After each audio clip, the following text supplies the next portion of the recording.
Me encuentro bajo la vieja marquesina del puerto de Santa Cruz de Tenerife, la isla mayor del archipiélago canario. Me llamo Elfidio Alonso, soy periodista, escritor, abogado y también codirector del grupo folclórico Los Sabandeños. A lo largo de los siguientes minutos vamos a intentar ofrecer una visión, si no parcial, sí inevitablemente subjetiva, de esta hermosa isla donde yo he nacido. La isla a la que bautiza el volcán, el Teide, porque Tenerife, según el bachiller Antonio de Viana, es eso, la isla del Pico Nevado.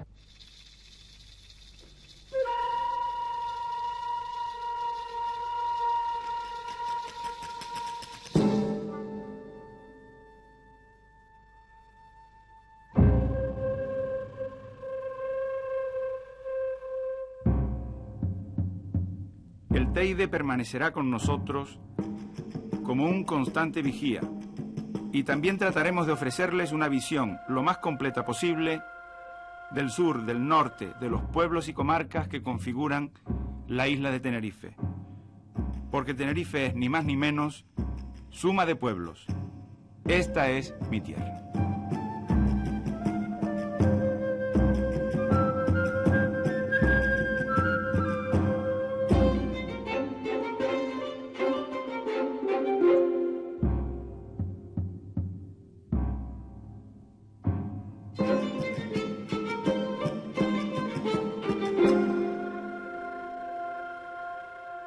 El Teide se levanta en el centro de un antiguo y gigantesco cráter de 12 kilómetros de diámetro y 75 de contorno. Fue cantado por los nautas de la antigüedad que llegaron a confundirlo con el mítico Atlante, y Herodoto lo llamó la columna del cielo.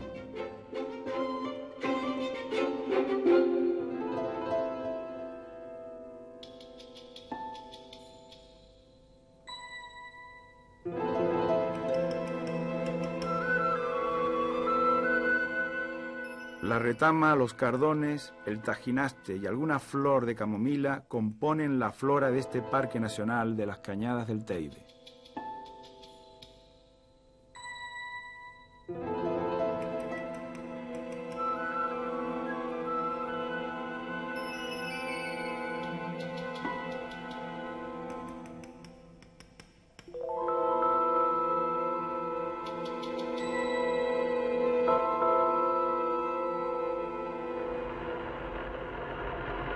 Nos encontramos en una telecabina del funicular al Pico del Teide y estamos en compañía de 3 profesores universitarios, 3 políticos muy relevantes, diría yo, aunque por supuesto no son compañeros de viaje. Como estamos en el techo del Estado, por así decirlo, se habla mucho de la autonomía siempre con referencia a un techo. Yo le preguntaría al profesor Osvaldo Brito si el techo que hemos alcanzado en autonomía en este archipiélago es tan alto como el pico más alto del Estado. Bueno, esa ha sido en algún caso la pretensión de algunos. Yo pienso que efectivamente no llega a la altura, efectivamente, de este bello pico que tenemos en Canarias. Y por supuesto, ciertamente es un anhelo bastante sentido por parte de todo el pueblo canario el poder alcanzar las máximas cotas de autogobierno capaces de conseguir que la identidad del pueblo canario pueda llegar efectivamente a materializarse en el plazo más breve posible. El profesor Segura Clavel es consejero de Cultura del Cabildo Insular. El Cabildo, la autonomía, lo ha dejado como un poco a trasmano, un poco capiti disminuido. ¿Cómo ve él el papel que le queda por jugar a los cabildos en el panorama autonómico de Canarias?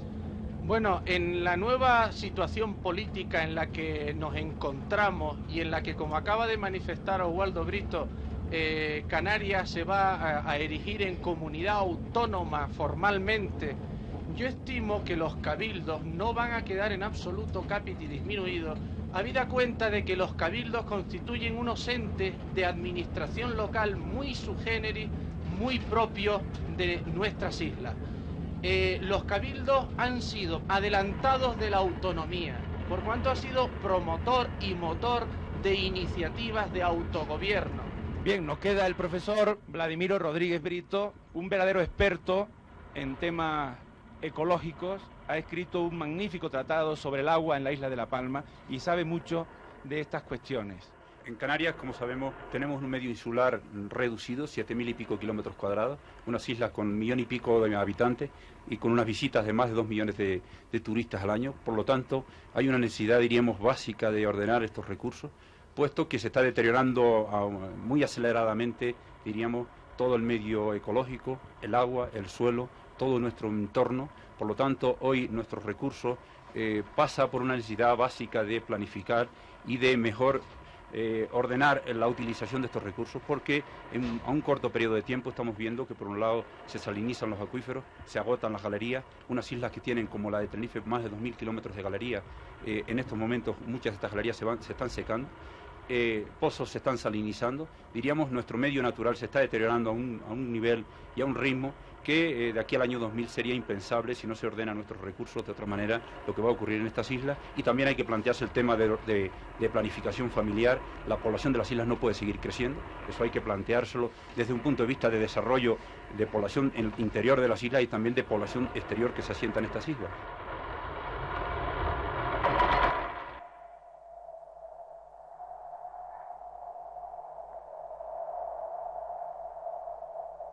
Y vamos a partir desde aquí, desde la laguna, para realizar el primer recorrido por la isla. La ciudad universitaria y eclesiástica, fundada en 1497 por el adelantado don Alonso Fernández de Lugo.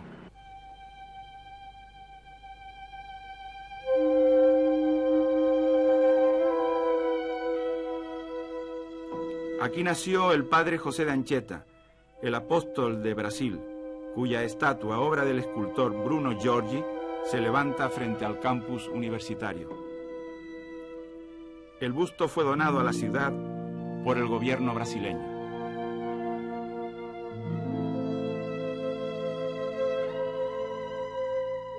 En el santuario de San Miguel de las Victorias se venera la imagen del Cristo de la Laguna, concebido por una diestra e inspirada gubia del gótico florido español. 5 siglos de miradas, de lágrimas, de angustias, de dudas y de esperanza sobre él.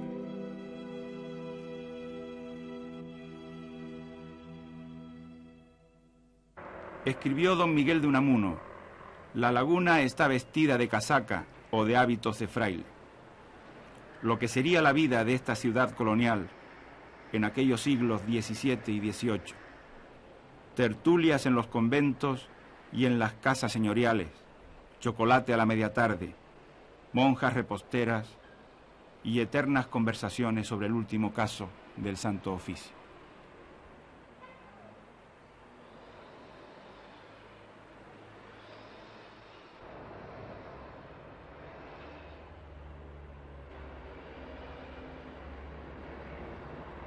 la fábrica aquella de Pepe Núñez que estaba por encima de donde tú vives.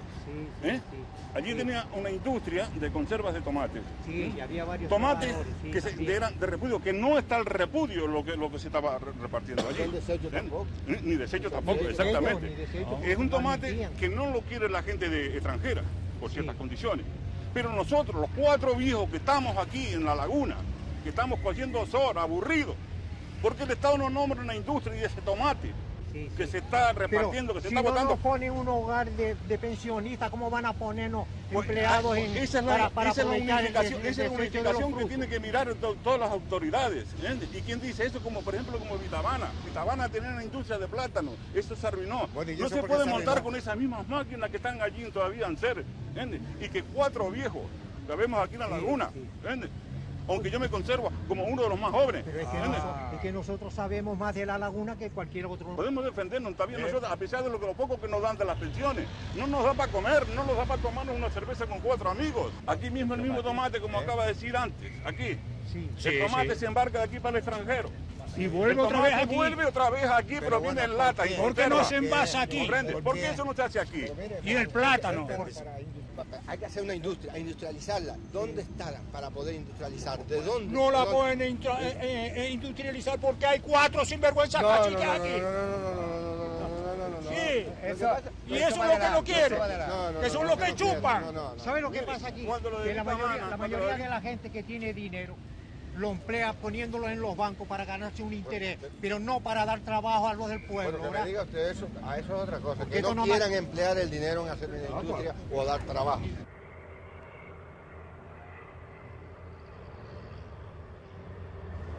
Nos encontramos en el campus de la Universidad de La Laguna, rodeados de colegios mayores, San Fernando, Santa María, y de las antiguas facultades de Derecho, de Ciencias y de Filosofía y Letras. Y con nosotros está César Rodríguez Placeres, doctor en Química, profesor de la universidad, es uno de los miembros de la coordinadora de la Cultura Popular Canaria. Y con César vamos a hablar precisamente de cultura popular. ¿Qué nos puedes decir de ese centro que tú de alguna forma coordinas y diriges? Bueno, yo creo que tú sabes también como yo, al fin y al cabo eres de los fundadores, a la misma época que yo, que aquello pues nació en el año 77 como producto pues, de las reflexiones que hicimos unos cuantos amigos sobre el abandono total que tenía la cultura en Canarias. O sea, en los barrios no se conocía, vamos, nada de cultura, no había charlas, no había actuaciones de ningún grupo y pensábamos toda la cultura, vamos, estaba limitada a algunas actuaciones y pocas además en los teatros y era una cultura dirigida a una élite. O sea, que nosotros reflexionamos y pensamos que la cultura, que aunque sabemos que la cultura es única, la cultura tiene que llegar a todo el mundo. La cultura tiene que ser una cultura del pueblo participativa y bueno, ese fue un empeño en el que tú como yo pues estuvimos de los primeros momentos y aquí estamos y más afirmados que nunca quizás. Entrar en Tacoronte es encontrarnos con una de las campiñas más hermosas de la isla, con esas bellas casas rurales de paredes blancas.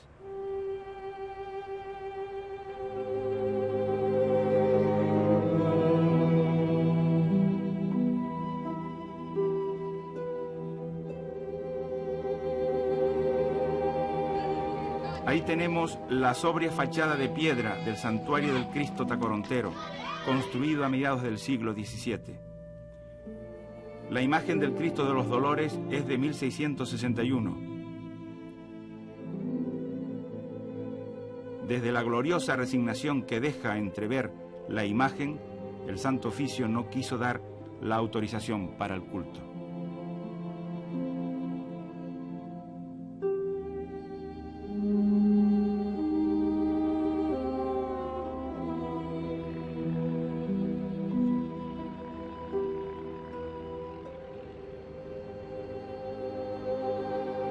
Tacoronte es la ciudad natal del pintor surrealista de la Escuela de París, Óscar Domínguez, uno de los firmantes del manifiesto de Wilfredo Lang y artista plástico de renombre universal.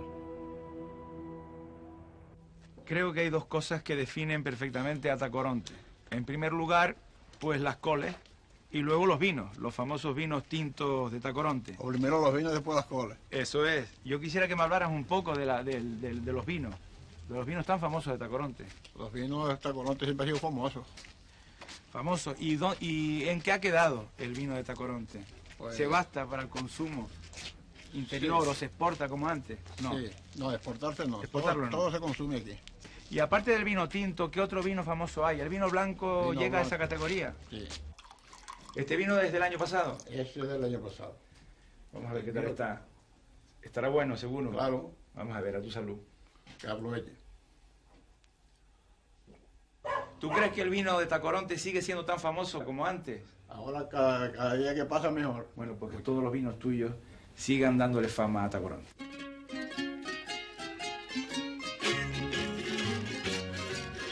Y entramos en las tierras de Acentejo por el pórtico del Sausal, con su Cueva de los Viejos, otra interesante habitación guanche.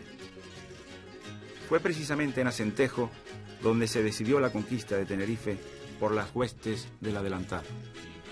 En la matanza vencieron los aborígenes y en la victoria, como su nombre indica, se impuso la tropa de Fernández de Lugo.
Aquí, en este barranco de Acentejo, muy cercano al pueblo de La Matanza, tuvo lugar el primer encuentro entre guanches y castellanos.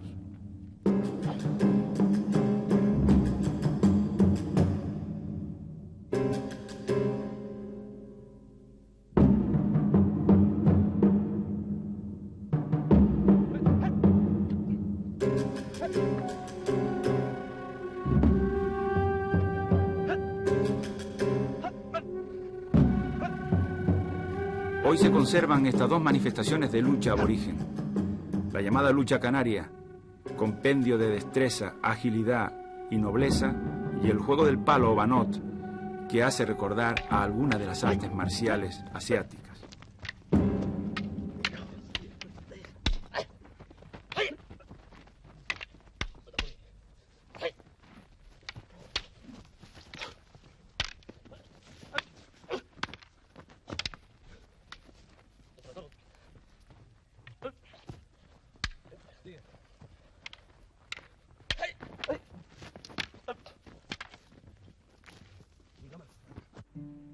Partida en dos, la orotava florece siempre la idea de ser una sola voz, como Dios manda y ordena.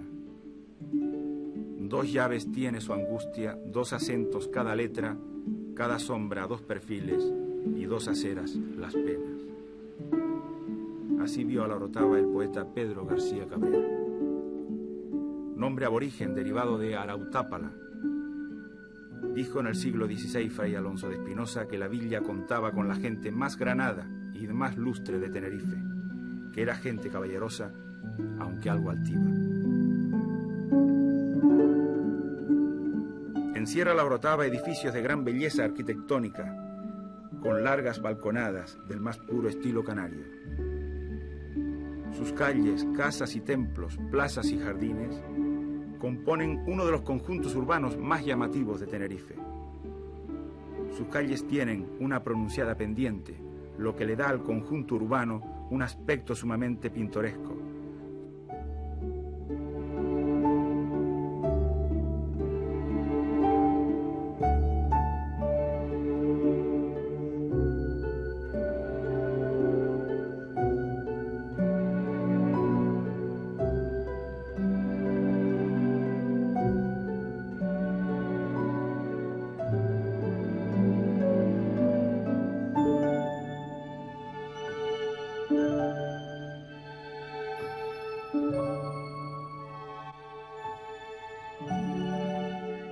Entre la orotava y el puerto de la Cruz, en el lugar conocido por el durazno, se encuentra situado el jardín botánico, famoso en todo el mundo por la rica variedad de especies que contiene. Durante más de 40 años, el benemérito marqués de Villanueva del Prado atendió de su peculio particular todos los gastos que ocasionó la puesta en marcha de tan extraordinario jardín.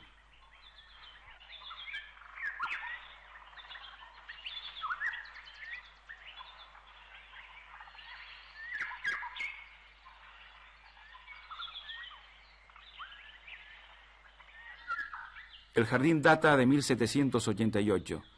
Aquí es posible encontrar desde el plátano de la China hasta una rara higuera del Himalaya.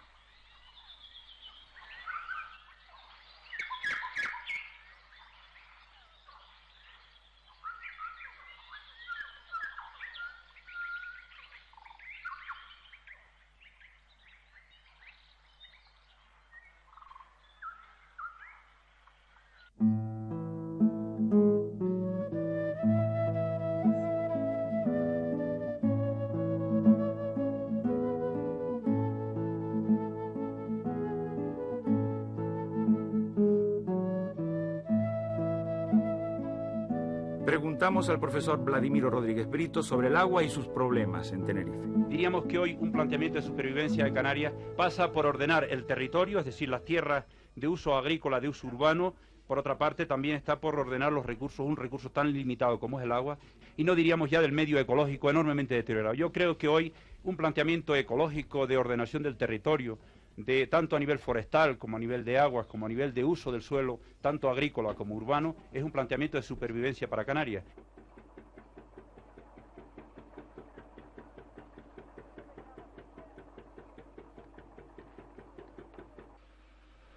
Nos podemos imaginar en este puerto de la Cruz cosmopolita las correrías infantiles de Viera y Clavijo por el convento de Santo Domingo, o la infancia de los Iriarte y el insigne ingeniero Agustín de Bettencourt. Aquí también están los ancestros de Francisco de Miranda, precursor de los movimientos emancipadores de Latinoamérica. La vieja casa de la aduana, junto a las barcas pesqueras, componen aún una añeja estampa que contrasta con el movimiento pujante del turismo.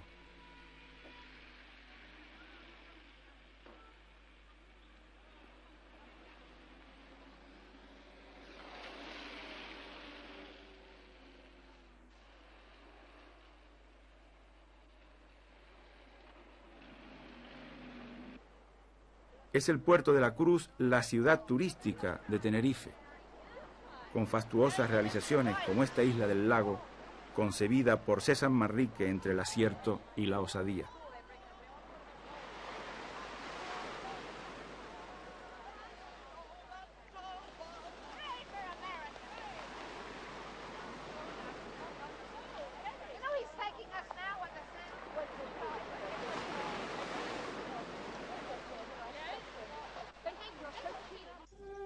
Se encuentra asentado Los Realejos en lo que fue el reino de Taoro, cabeza y centro del dominio guanche y patria chica de don José de Viera y Clavijo, el gran historiador de las islas.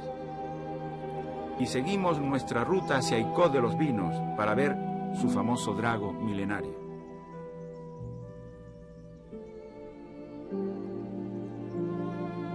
Garachico, villa y puerto, fundado en 1500. Gran parte de su caserío y su famoso puerto desaparecieron con la erupción volcánica de 1704.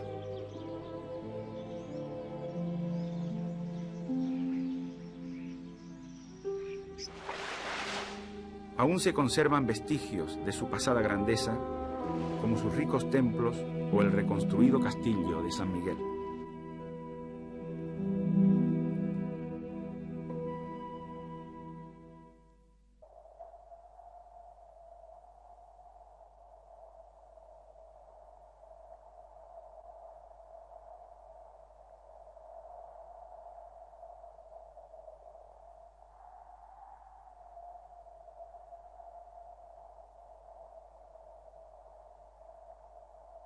Iniciamos la segunda ruta, la del sur, partiendo desde aquí, Vilaflor, con el pueblo más alto de España, casi en la base del Teide, con su fantástico paisaje lunar y sus raros ejemplares de pinos gordos, con más de 8 metros de circunferencia en su tronco.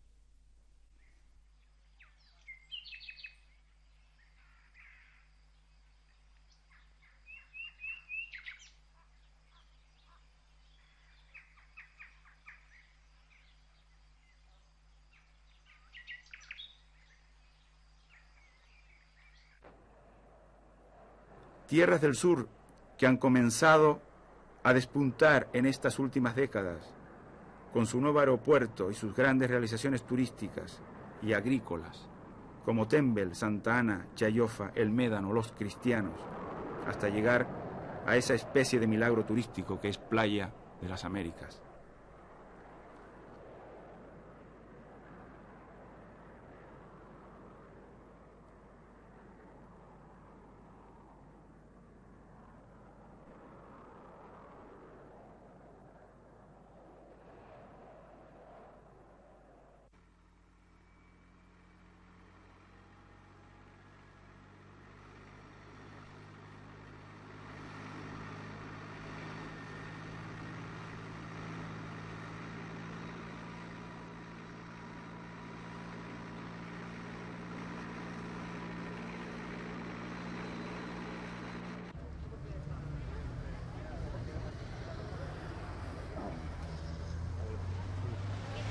Nosotros somos trabajadores de la Playa de las Américas, estamos aquí en la hora de descanso, hemos trabajado en Tembel, Las Galletas, en Miraverde y aquí más allá, y ahora pues estamos en la hora de descanso. Y nosotros lo que queremos es que el paro se acabe de una vez para siempre, queremos cooperar, que las empresas puedan admitir más gente, la seguridad social que se amodere con las empresas y con los trabajadores, que es lo más mal que está aquí. Se sabe que hay gente parada en todos lados, aquí también hay, aunque hay trabajo, pero hay bastante parado. Kemosabe. Where are your Kemosabe shoes today? That's too sharp to wear.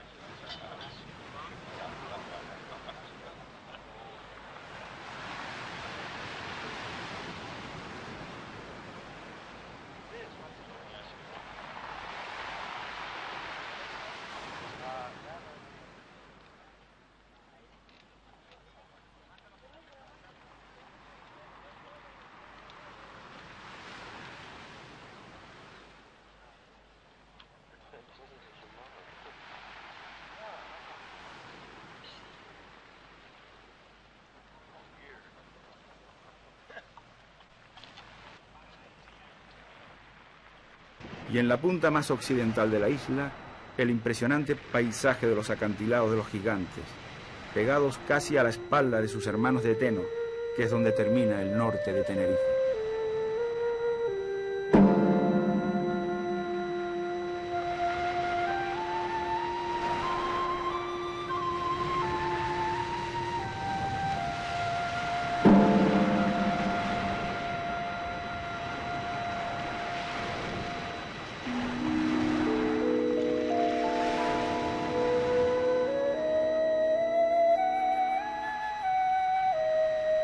Pueblos del sur, como Adeje, que intervinieron también de forma destacada en la configuración general de la isla. Para confirmarlo, aquí tenemos los vestigios de la Casa Fuerte, desde donde se vislumbra la grandeza del Barranco del Infierno.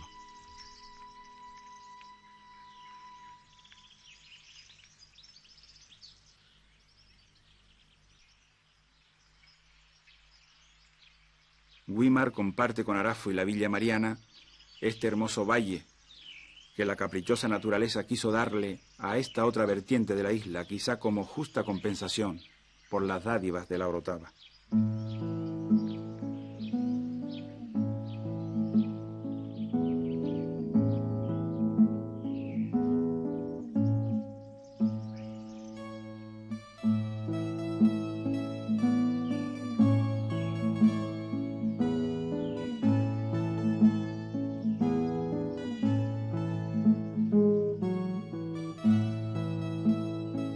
Las plantaciones de caña, los tomateros y las plataneras, junto a las retorcidas cepas de la vid, nos están reflejando varios periodos o etapas por las que ha atravesado la economía agrícola de Tenerife.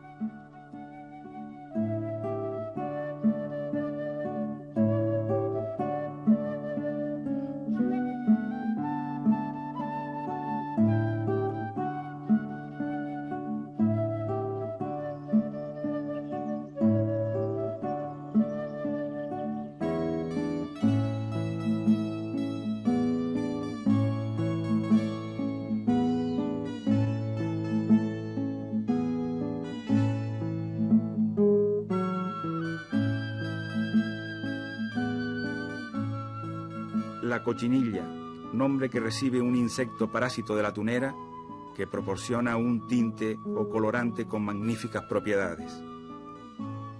La competencia de México y Perú y la aparición de los colorantes sintéticos desplazaron de los mercados el producto canario.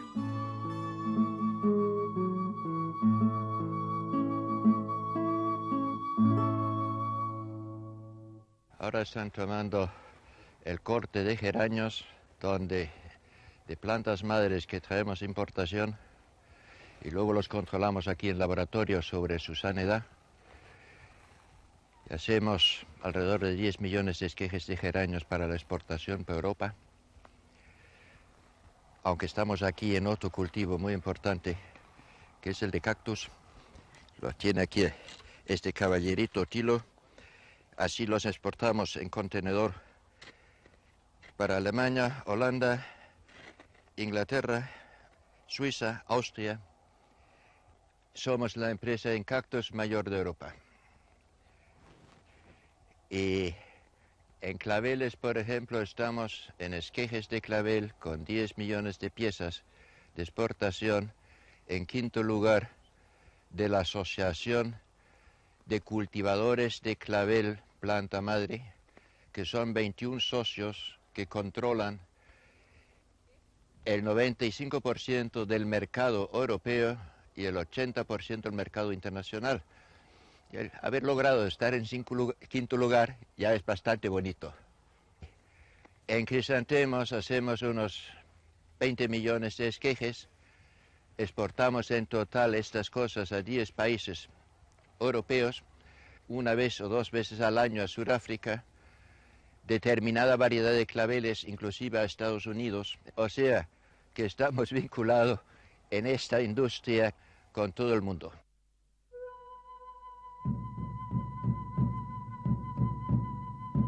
Aquí está la cueva de San Blas de Candelaria.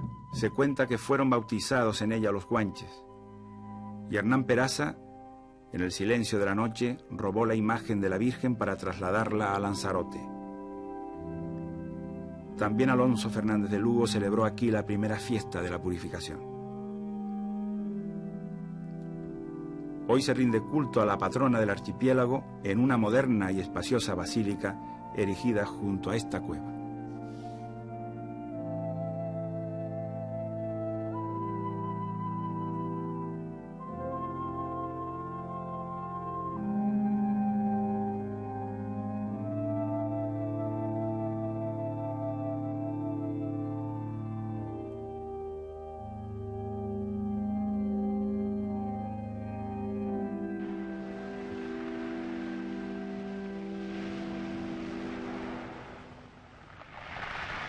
estatuas de guanches siguen montando guardia en la plaza de Candelaria como vestigio de lo que aconteció hace 5 siglos en las playas de Chimisay.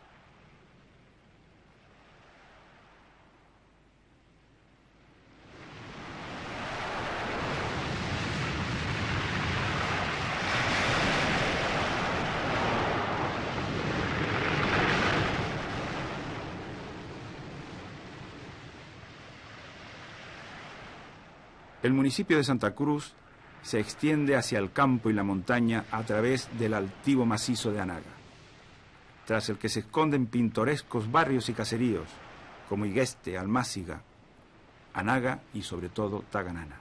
Taganana en guanche quiere decir la zona de los roques. Este es el bello templo de Nuestra Señora de las Nieves en Taganana. Es un bello templo y tiene un enorme interés, sobre todo por este tríptico de la adoración de los reyes, que pertenece al gótico y a la escuela hispano-flamenca del siglo XV y del siglo XVI.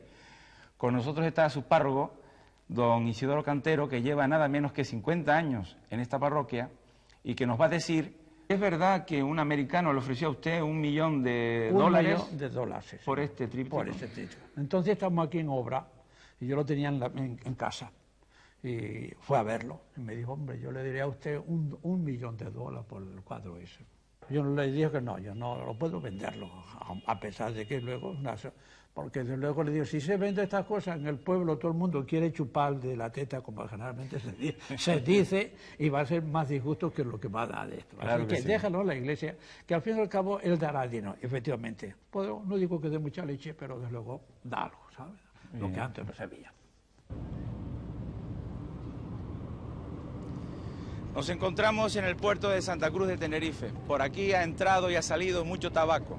Y para hablarnos del tabaco y de los problemas que suscita este importante factor de riqueza de la isla y de Canarias, estamos con Francisco Ucelay Sabina, que ha sido el último presidente de la Junta de Canarias, antes de convertirse en gobierno autónomo.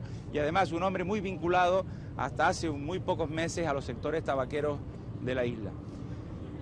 Espero que nos expongas una panorámica lo más exacta posible del tema tabaquero relacionado con Tenerife y Canarias.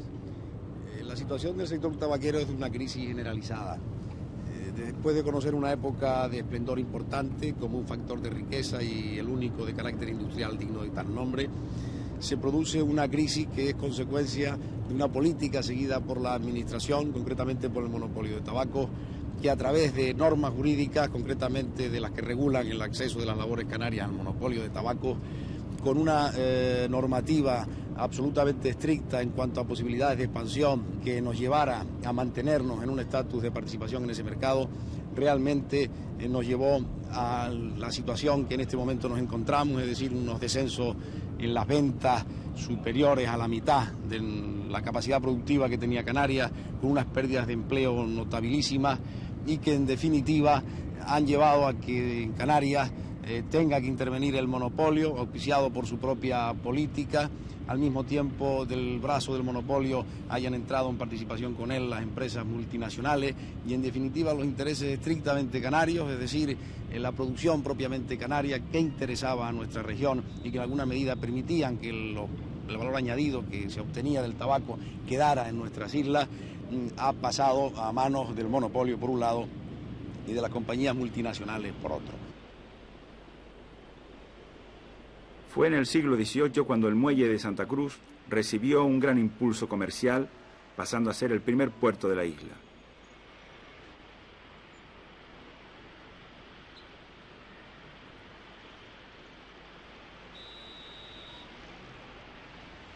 El Palacio de Carta, en la Plaza de Candelaria, se terminó en 1752. y el triunfo en honor a la patrona, alegoría sobre la aparición de la Virgen a los Guanches, fue cincelado en mármol de Carrara por el célebre escultor Cánova.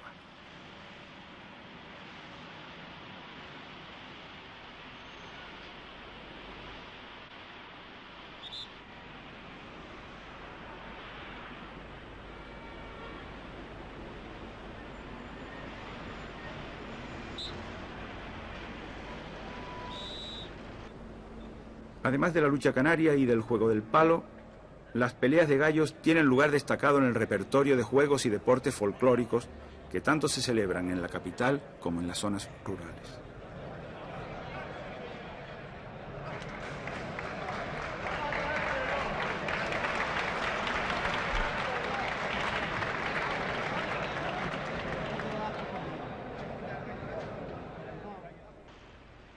Santa Cruz, según el Estatuto de Autonomía de los Canarios, es sede del Parlamento. En sus murales vemos la llegada de Alonso Fernández de Lugo a la playa de Añazo y a Rejón en el Real de las Palmas de Gran Canaria. Cuentan las crónicas que este cañón, llamado el Tigre, dejó manco al almirante Nelson cuando quiso conquistar la isla un 25 de julio de 1797. Este es el retablo de Santiago de la parroquia matriz de Nuestra Señora de la Concepción.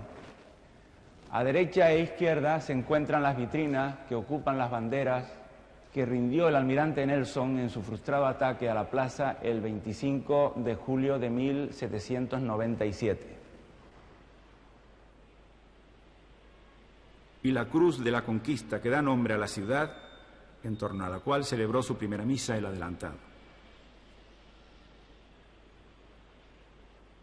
Estamos en el Museo Arqueológico de Tenerife con el fin de dar a conocer parte de los materiales y de los elementos que constituyen los fondos de este museo. Al presentar estos materiales o al llamar la atención sobre alguno de estos materiales, destacaremos sobre todo aquellos que en cierto modo representan una supervivencia de las culturas prehispánicas de la isla. El museo está integrado por una serie de elementos reveladores de la cultura aborigen, entre cuyos elementos yo destacaría sobre todo las colecciones cerámicas, las industrias del hueso, las industrias de la madera y de la piedra, y una serie de elementos de ornamento en los cuales se emplean materiales que en algunos casos han servido primero como elementos de alimentación, como puede ser con las conchas de moluscos marinos, y después que se han utilizado en segunda instancia para fabricar utensilios ornamentales. También objetos de tipo utilitario procedentes de las conchas, como pueden ser las lapas con las cuales se fabricaban cucharas, y de los huesos de los animales, como puede ser de la cabra o del cerdo, se fabricaban punzones y agujas para el cosido de las pieles. En algunos casos la momia suele estar acompañada del cadáver de un perro que ha sido sacrificado seguramente para que sirva de guía en este viaje de que hemos estado hablando.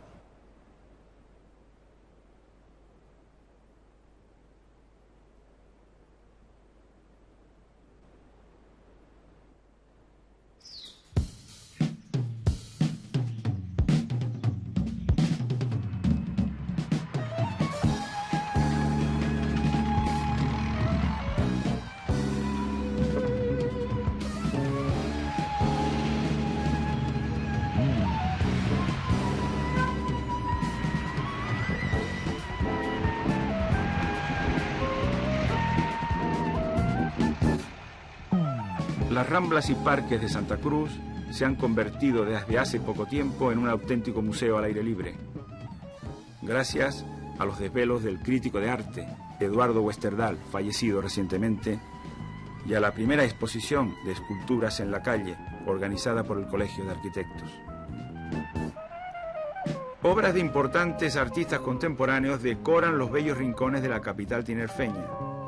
Desde Martín Chirino con su Lady hasta Miró, pasando por Henry Moore, Pablo Serrano, Andrés Alfaro, Eusebio Sempere, Amadeo Gavino, Óscar Domínguez y otros.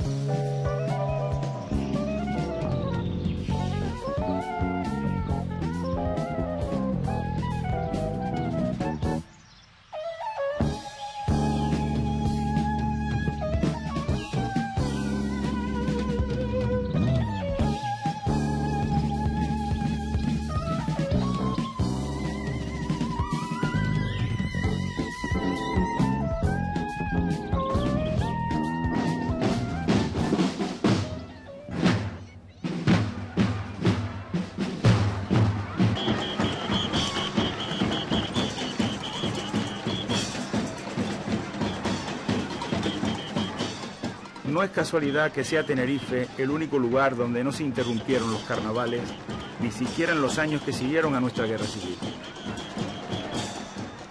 Los tinerfeños, a principio de la década de los 50, se lanzaron a rescatar una celebración que siempre había constituido el desahogo de su liberalismo, la expresión de la alegría y el reflejo del ingenio de sus habitantes. Pasaron los años y el pueblo tinerfeño se quitó de encima el nombrete de fiestas de invierno para acabar llamando a las cosas por su nombre. En estas fiestas del pueblo y para el pueblo, algunas veces coartadas por un exceso de oficialismo organizador, se conjugan elementos tradicionales como las rondallas, con otros de más reciente incorporación, murgas y comparsas.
El carnaval finaliza con el entierro de la sardina, una costumbre nacida en la pradera de San Isidro madrileña y que hoy tiene su prolongación más tumultuosa en las calles de Santa Cruz.